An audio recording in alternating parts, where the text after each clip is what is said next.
is up.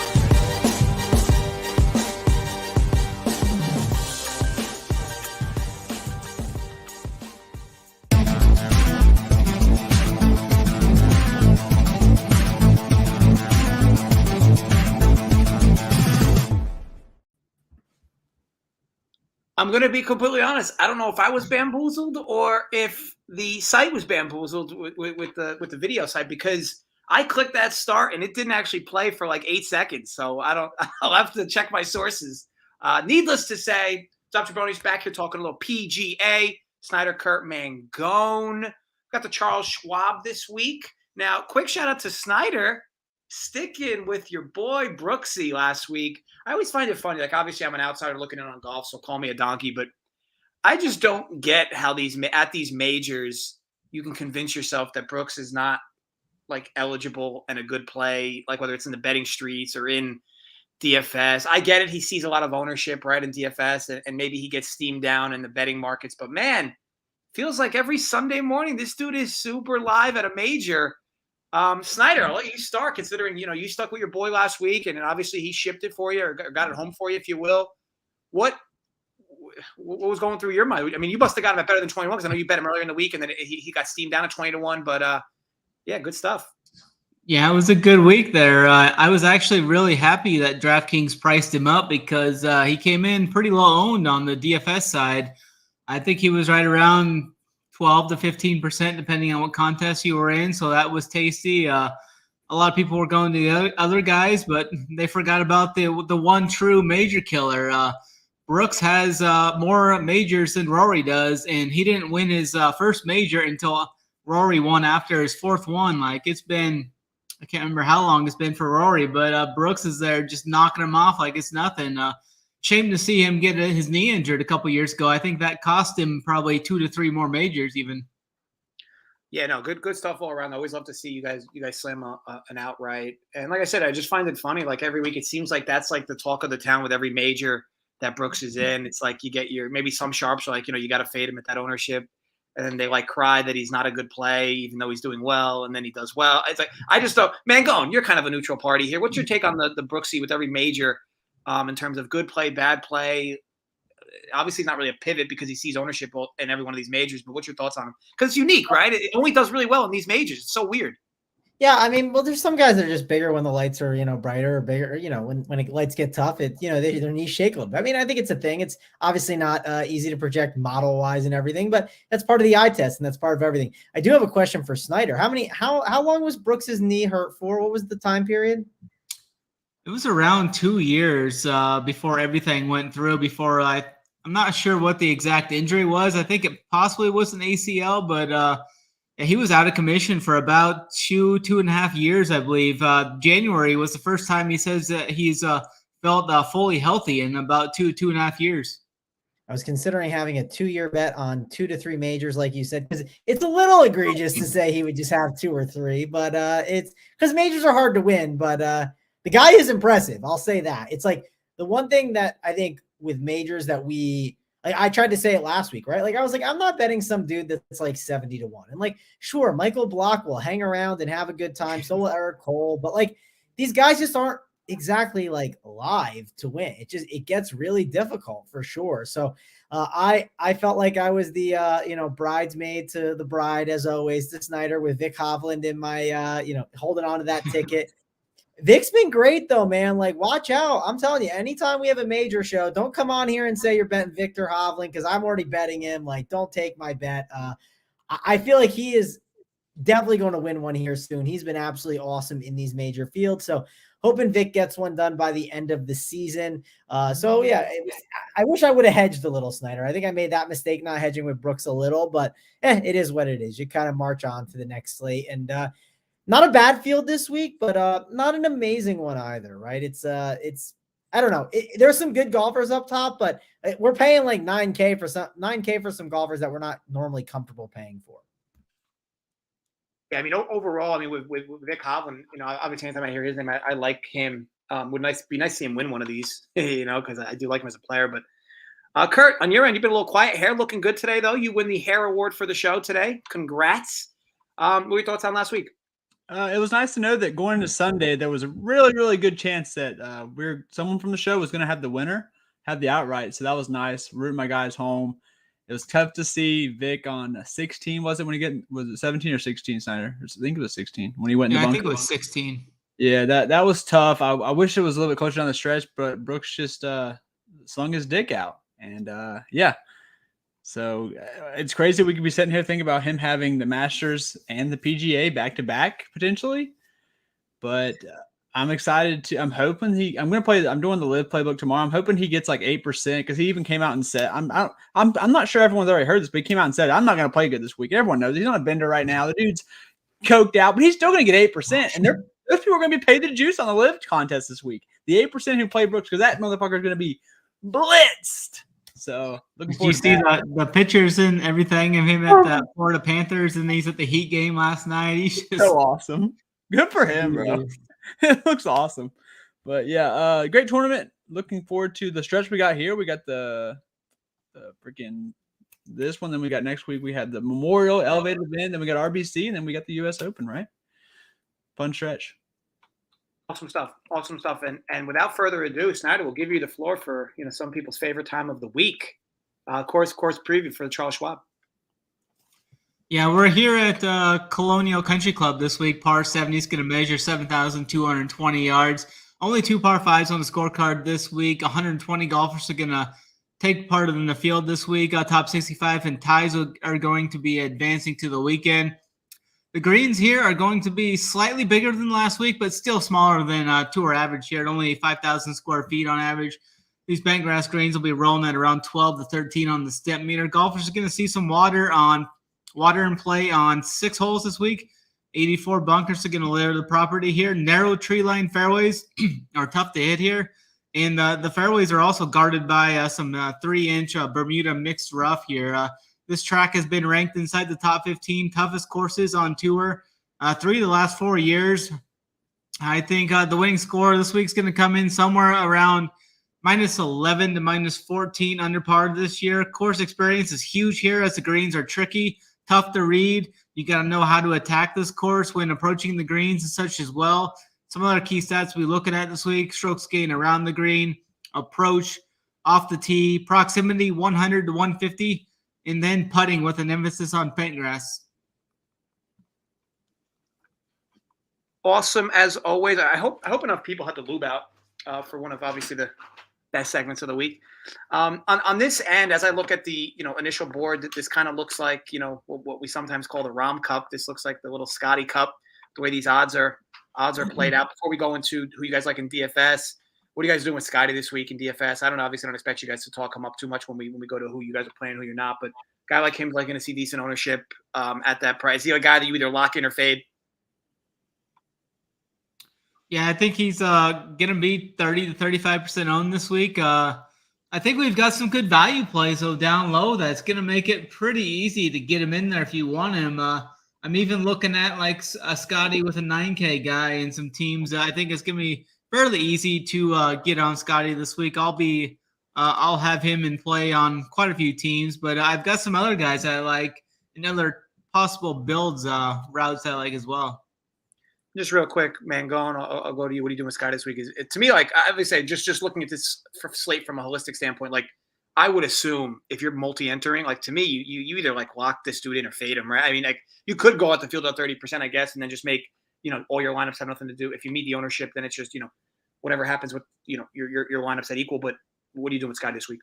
Yeah, I'll admit I'm not as fine-tuned on the process this week because I did a red eye last night. It was not easy, but we're here and we're grinding. And I think Scottie, like I've thought through, and I was listening to a podcast on the plane, so I was falling asleep, and I was like thinking to myself, Scottie, I'm just gonna get exposure to, right? Like I don't know if I need to I don't need to lock him, Dunkel, but like I'll likely be overweight, and then from there I might be different with some of these like cheaper values, right? Like that might be where my differentiation is. Snyder talked about there's so many guys down there that we can mess around with. So I haven't decided what I'm doing in my single entry contest with Scottie either, but likely going to be playing enough Scottie this week, if that makes sense, right? There's a couple guys though, like like some of these 9K guys are pretty interesting. We'll talk about it. I'll mention some of them for sure. But I like this week for DFS. There's some good cheap options. Like again, it's not the stacked and loaded field as normal. And there's also the major hangover, right? Like I love my boy Vic, but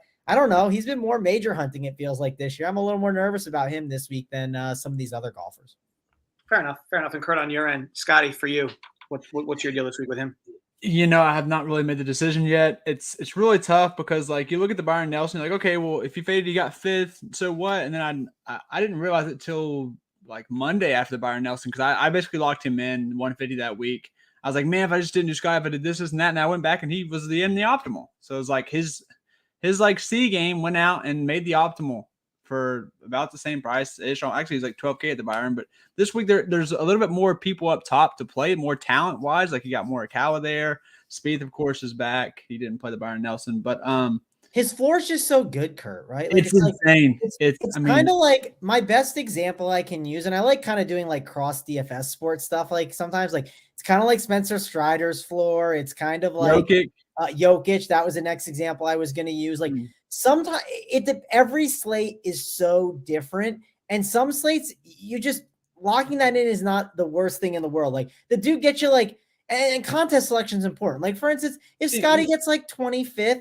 Are you going to ship like the main GPP? No, probably not. But could you still ship the single entry stuff? Yes, you could, based on how some of your other players, if you have a 2% guy that chips the tournament, well, you're going to need him to kind of get the job done. So it's all slate dependent, contest dependent, but you want to be overweight on Scotty, I think, this week. And what's funny is like you can so comfortably play him because like I love playing these seven. Like I think there's really good golfers in the 7K range that I don't need to play the. I don't need to pay a fucking 8.7 McCarthy. Now, I don't mind him this week, but like if you're telling me I can get Scotty one more guy up top and just play low 7 guys, I'm not going to cry about fading Cam Davis and Denny McCarthy. I'm sorry, I'm not. They might do well this week. I'm not going to. It's spoiled milk. I'm not going to cry over that. Much rather just do that. So, and especially in single entry, referring to single entry. All right, so let's switch over to, I guess legitimate DFS. Because obviously, look, if you still want to give out Scotty, you can. If you're going to be way overweight on him, sure, give him out. But obviously, we'd like to try to keep things a little more contrarian on the show. Sign up for your DFS. Who do you like at the top? Who do you like at the bottom? Yeah, for a guy up top, I think I'm going to go to a guy I haven't really been on much recently. It's one of my favorite golfers on tour, but I think this is the time we go back to Colin Morikawa this week. Damn it, Snyder. Under 15% owned this week. A lot of the ownership's going to Scotty. It's going to Finau. It's going to Hovland.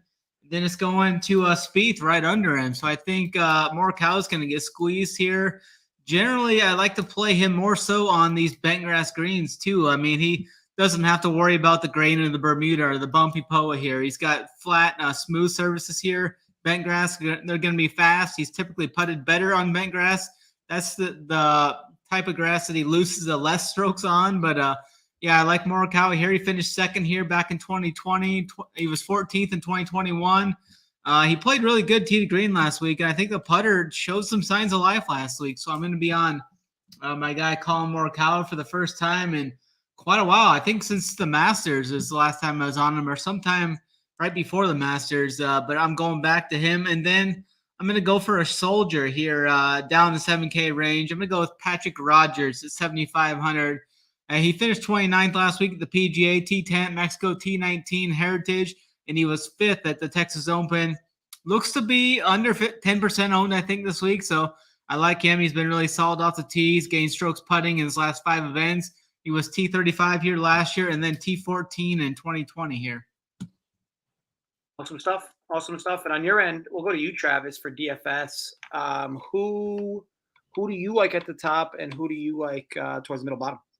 Yeah, I'm going to a guy at the top that I actually think you could get him in there with Scheffler if you want. Obviously, you have to dive into some of these cheap guys that we're going to talk about, but I'm going with Tommy Fleetwood. Tommy Fleetwood has been playing some really, really good golf, and I get it. People that want to say, oh, 9,500 golfer, he has to win the tournament. No, he doesn't have to win the tournament. Let's start there. He could easily just have his nice floor performance, and I think you're going to get a nice floor performance from him here again. He's been awesome strokes gain on everything, and if you look, in his last 5 events. And again, a lot of these events these guys are playing these days, they're playing good events. Like all these fields have gotten a lot stronger because these guys have to kind of play at them. Fleetwood, in 4 of his last 5 events, he's top 20 or better. The guy just seems like such a really nice floor ceiling combination. And I wouldn't be surprised if Fleetwood shipped this event. I'm not putting him as an outright. I struggled to kind of do it, but I think he could. He's just playing some really, really good golf right now. Seems pretty locked in, and he's the type of guy, Snyder said it, -11 is going to be the winner. This ain't this like -20, -25. These are the type of events that Tommy Fleetwood thrives in. So I like Tommy Fleetwood a lot in DFS at his price. And then if I'm going to a cheap guy, I'm going to one of these young guys that has been absolutely crushing it, played well. You know, he's basically first round leader with my guy Bryson early on. It was Cole and Bryson were at the top after round one. And I think Eric Cole is worth taking a stab at again. He's just been playing so good. I don't know if he's a soldier for Snyder this week. I haven't checked that out yet. I'll have to check it out, but I know he's someone Snyder has liked. So very hurtful. I know I'm getting there, Snyder. Can I get a break? I had a red eye today. It was a little rough. Yeah, I'm definitely excited to dive in though to the golf after I have a little dinner after this. So pretty pumped to play some Eric Cole this week. I think he's definitely going to be up towards the top, and he's got one of those 7K guys that I think a lot of people are gonna kind of overlook because there's a bunch of other options you can go to. He'll probably be maybe like, I don't know, 8%, 7%. Maybe he gets steamed to 12%, but I'm perfectly fine with that. Good stuff, man. Going. Just a quick shout to the chat. Alex Tanner crew is playing a Scottie Burns build, going to be chalky. So, Snyder, I'll kick to you. You already said Scottie sub 30%. Sam Burns, he's going to be high on too, kind of chalky. I don't think so. I don't think Burns is going to see much ownership this week. I mean, you look at the form he's on. He isn't really in the best of form coming off the 2 missed cuts at the Wells Fargo and then the PGA last week. I think he's going to be like right around 5 to 7% ownership. And then pairing those two, I bet it's going to be 2 to 3% ownership of the two paired together for our lineups this week. Good stuff. Scottie Burns? What's up, Ocean? Ocean likes himself some bazooka. Yeah. Can't mind that. Fleetwood disappears every Sunday, it seems. But that's fine. We're not betting him outright, right? We don't have an outright. I'm pretty sure like 5 or 6 weeks ago, Fleetwood shot like low round on a Sunday. Yeah, but again, that doesn't matter in DFS, right? We're talking DFS plays. I get what you're saying, and I know I kind of did hint to like I think he could win, but like I just think he's playing such good golf right now. I just feel like at that price, if you could jam that in with Scottie, or you could do an interesting build where it goes like him with like Sung JM and another 9K guy. Like there's just like really interesting builds that I think you can do with that $9,200 price tag. And I think people are going to see that tag, and yeah, he's gaining some ownership right now, and he's not going to be like 10% or anything, but I could see him going down to being like maybe in that like 12 to 13% range, just because I think people are uncomfortable with that tag on Fleetwood. I like the Rose Fleetwood teams. You can even build a Morikawa Rose Fleetwood team pretty comfortably. I did that earlier. That's a tournament. Like Otter just mentioned that kind of similar strategy right there. I like that for tournaments because I think I saw a stat this week that said 70 or 80% of like the top 5 price guys of this tournament have just not performed well through the years. So, and like that's obviously the major hangover factor. And like I want to be honest, Fleetwood I don't see having major hangover factor because this guy like he's not major hunting. He's trying to just get that W on the tour. You know what I mean? I mean he's been. And again, at that price, I just think the floor ceiling combination is really good for sure. And like, again, you don't have to ship it. We're not betting him outright to win. That's always the key. But he is playing really good golf right now. I mean, one day he'll probably win an event, right? Why can't it be this week? It could be. I think Fleetwood's just too talented of a golfer to never win on tour. That's crazy. I mean, it's crazy to think about. It's crazy to think, but again, DFS says we don't need him to ship right at 9,500. It just the build is interesting, like the guys talked about in the chat, like and Snyder just said the Morikawa, Rose, and Fleetwood build. Mangone. It's super enticing. What if I told you could get him for 9,200? What do you mean? He's 9,200, not 95. Oh, okay. I think even better. I think I said it wrong because he's that's Sung JM's price. Sorry. Yeah. Yes, yeah. But again, that's that weird range where like. If you grab Scottie and you grab him, like it starts to get uncomfortable and you're just naturally fading a lot of chalk then after that, right? It's just a different build. That's all. All right, cool. Kurt, on your end, long awaited. We'll make up a little time. I'm on Snyder's boy, Colin Morikawa. I love what I see on the ownership. Anytime I can kind of get him in some type of putting rhythm, especially now we're going back to the bent greens he likes. All it takes, I mean, like some guys need spike putting week to contend. This guy laps this field if he spikes putting week. He'll legit win by 5 strokes if he has a spike putting week. That's how good he is on approach, especially the yardage from 100 to 125, kind of one of the more popular approach shot distances in this tournament. And then for value, I'm going to Ben Griffin. Past 3 tournaments have not been good, but I'm kind of throwing them out. One was a really tough major. One was an elevated event, and one was it's not a good course fit for him. So in the past 3 or 4 courses, there are similar course comps to what we have here at Colonial. He had the T30 at the RBC, T35 at the Players, 12th at the Sony, and 4th at Wyndham last year. 6,800. Ben Griffin has been good to us this year. I will go right back. Perfect. All right, Kurt, we'll stick with you for outright. So I know you were talking about Morikawa. Is he the guy you think wins this tournament? I'm actually going Mr. Spieth. The wrist injury is looking good. The Texas guy, I almost said Florida. I'm in Florida. No, the Texas kid didn't get to pay Byron Nelson, so payback time. He's going to win the freaking Colonial. Mr. Jordan Spieth, 16-1. Pops on bent grass greens, and he's actually been rolling it lately with the putter on these bent grass greens last 50 rounds. See, Uncle T, I'm okay with the Morikawa Stroke Fest because he's not going to be chalky. Also, we've gone like weeks. The ownership looks good. We've gone like weeks without hearing that dude's name on this show. I haven't played him in forever. So to me, yeah, there was a time, Uncle T, a time when you used to be on this show before you moved to the big leagues. Got caught up. When Morikawa's name was mentioned every week on this show, and now it's like, we don't even. I think he's been mentioned maybe 2 or 3 times in the last 3 months. So no, I don't totally slam the pick. But we'll see. We shall see. Mangone, who's your outright? Yeah, shout out to Uncle T. We miss you on the show. I will say I really debated doing Fleetwood, but you know what I said to myself? I said, I don't want to bet some guy that's not outright, right? We talked about it. It's hard. He just hasn't won yet. I'm going with the guy who's actually won this year. He's looked pretty good. It's Justin Rose at the 25-1 tag. And I like sitting in that 20 to 40-1 range.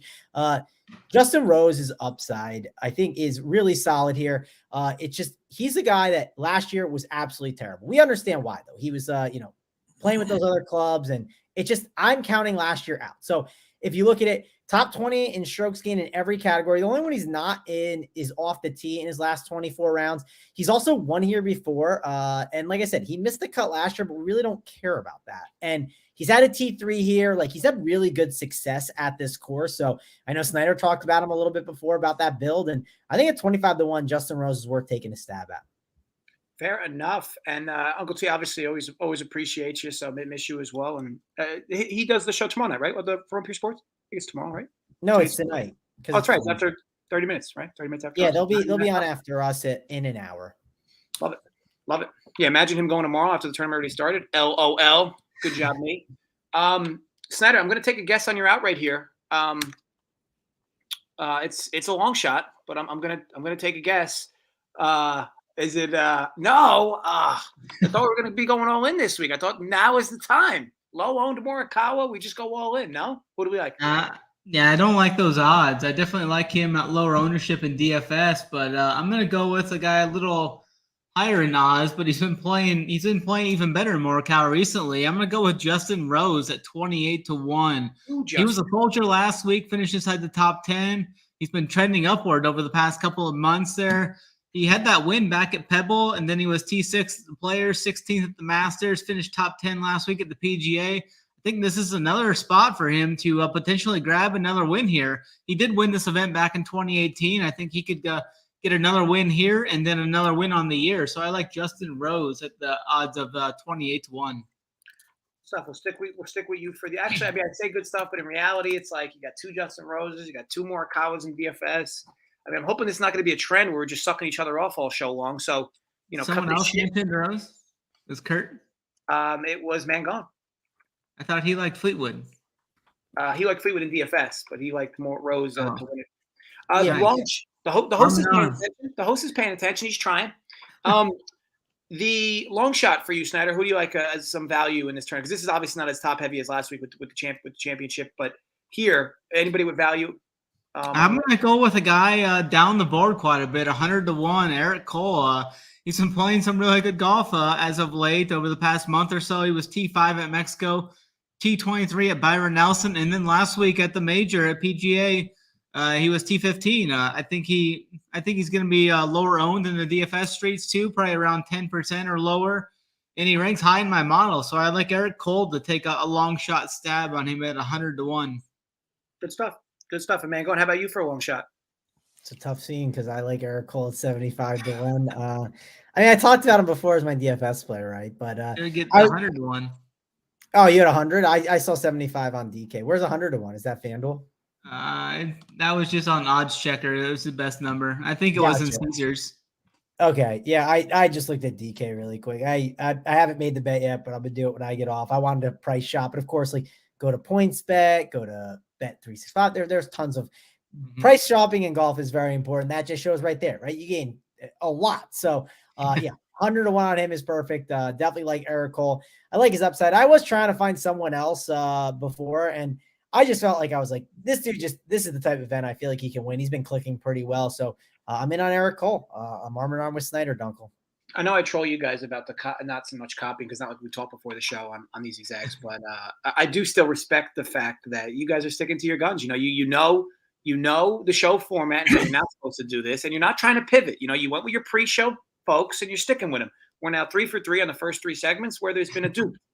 Kurt, please don't tell me Eric Cole's your long shot. No, I like Cole for DFS, but what if I told you can get someone 120-1 odds who was contending this tournament last year in his debut, someone who won a month and a half ago, won a PGA event less than a month and a half ago, was a star, an up-and-budding star, someone who Will Zalatoris said was going to be the breakout candidate of the PGA Tour this year. That man is Davis Riley, 120-1 odds on FanDuel. Yeah, it's like debuted last year. He kind of choked on Sunday. Definitely should have been probably at least T2. But yeah, I love the odds here. I love his talent. I mean, it's not, 120-1, man. Like, I'll take that any day for a guy like Riley here. And also, his caddy is a member here. So, extra narrative. Oh. Love it. Little different, little curveball, if you will. Kurt, I'll stick with you for T20. Who do you like? You sticking one of the same names you've already used, or is there somebody else you like? No, so we don't play Seabez at Birdie Fest. We don't play them at really tough courses. Like Mangone mentioned earlier, we like Fleetwood. These kind of 12 under will be the winner type of thing. That's where you like Seabez at. You want to play Seabez on bent grass. Seabez, Christian Bezuijen, whatever. Bazooka. We just call him Bazooka. Whatever JSU calls him, is plus 320 on FanDuel. So that's who is going to be my top 20 pick. And just real quick, because my boy Otter, Kurt Palmer thoughts, pivot chalk off the low sevens. Snyder, any thoughts there on Palmer this week? I don't think he's going to make my pool. I mean, he's fine. Let me pull up his card here. I had him I had him Byron Nelson. He nuked for me. He's good in Texas, but I feel like people are kind of starting to catch on, and it's just so hard to go back to a guy after he did so good for me. Byron Nelson. And his game's definitely trending up. The ball striking's trending upward over the last couple of events. So I think he's definitely in play if you want to go that route. Texas boy. Real quick, I just don't know who. So, B. Young on. Kurt, any thoughts there? That's usually one of your boys. I'll be fading most of that range. I just feel like he's been a lot better off the tee this year, but I just don't trust that freak. I don't trust that dude off the tee, man, especially here. Even though he can go off the tee. Fair enough. Mangone, T20. Anybody you have strong conviction on? Muted.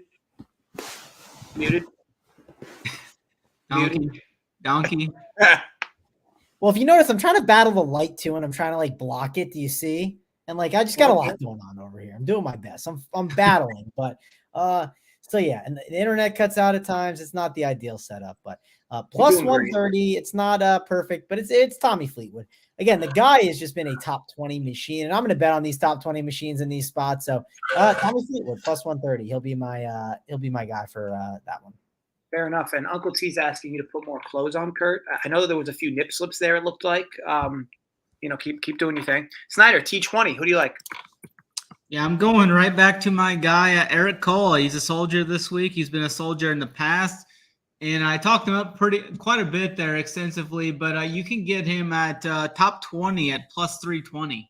I do like Snyder's conviction this week with sticking with Cole. I just wish he picked more Morikawa's outright, because then it's like you just got to watch two golfers all week. If they did well, you're in good shape. If they didn't, you're not in good shape. But I had Rodgers in DFS as well, though. True. All good nonetheless. Last but not least, matchup. Snyder, is there a matchup you're targeting this week? Yeah, I'm going to go with Sung J M versus Victor Hovland there. Plus 100 for Sung J M. It looked like he was just too tired coming over from Korea there. He was playing in that Korean event the week before the PGA, and then he takes a flight over. Didn't have much time to rest. It showed. I think he's going to bounce back strong here. And then I expect Victor Hovland's going to be on the other side of that. He was really close last week. I think he's going to kind of regress this week. So I think they're going to flip-flop there. And I like Sung J M at plus 100 over Victor Hovland this week. We got Kurt's burner active. Interesting. It's an interesting comment from a burner, Kurt, but it's active. It's fired up. Mangone, your matchup. Who do you like this week? And I know you're battling elements, but who do you like for your matchup? We're battling here, but I struggle with matchups a little bit this week. I don't know about you guys, but I like to try to bet against someone. I think I'm betting against KH Lee this week. I'm sorry, Kurt. I know that maybe makes you sad, but in his he's had 3 trips here in the last 5 years. He missed the cut twice, T64 once. The results have just been rough, and Nick Taylor's been playing well as late. I get him at plus money, so plus 105. I noticed a lot of them were heavily juiced on DraftKings. If I'm going to make a matchup bet right now at this point, go grab some of the plus money guys. They look a lot better than some of these guys that are minus 150, minus 140. There's some egregious ones out there. So go grab the plus money with Nick Taylor at plus 105. All right, Kurt. Last segment, piece of the show. Who's your matchup? So we picked on this guy last week, and we won. We're picking on JJ Spawn. Davis Riley over JJ Spawn is plus 100. JJ Spawn has sucked ass this year, and the talent discrepancy from Davis freaking Riley and JJ Spawn is so magnificent. Now it's golf, so obviously stuff can happen, but holy shit. Plus 100, I'll take that all day. And bonus bet, Chez Reavie top 40, plus 200 on FanDuel. So, first of all, I want to say one thing. These top 20s and top 40 bets on FanDuel are just insane. So much better on DK. We talked about earlier this year where it was kind of the opposite. Like FanDuel stopped offering such good odds in top 20, top 40. It's changed. And this is the week to absolutely pounce on plus money, top 20, top 40s. I have a lot bets in for this week on that. And you said which site were you seeing better? Was it FanDuel? You were starting to see better odds again? Yeah, FanDuel they look very good. Very, very good. Fair enough. And kudos to you guys for taking all dog prices with your matchups. Congrats. As for MVP, this should be a surprise to no one.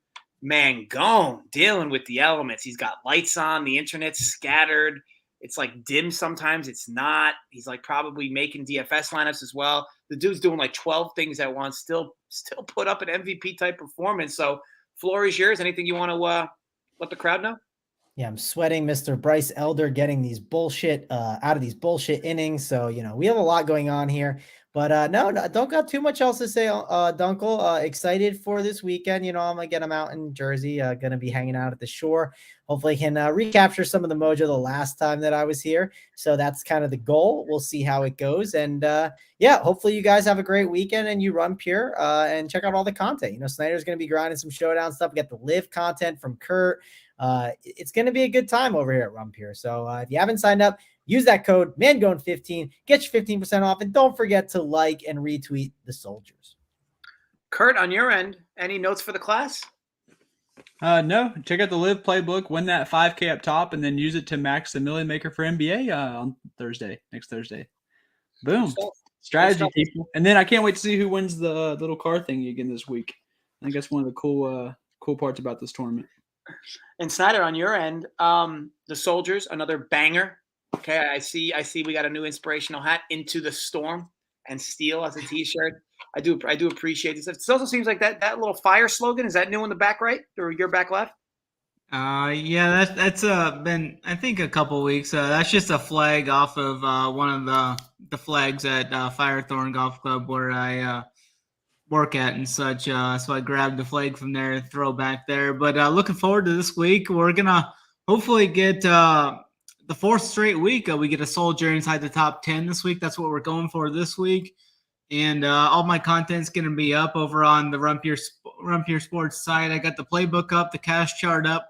Course are going to be going up here soon, as well as Showdown Round 1 content will be up tonight. And then we're going to keep carrying that over. Rounds 2, 3, and 4 will be on the site there as well. So head on over, join the movement. Snyder 15 for 15% off.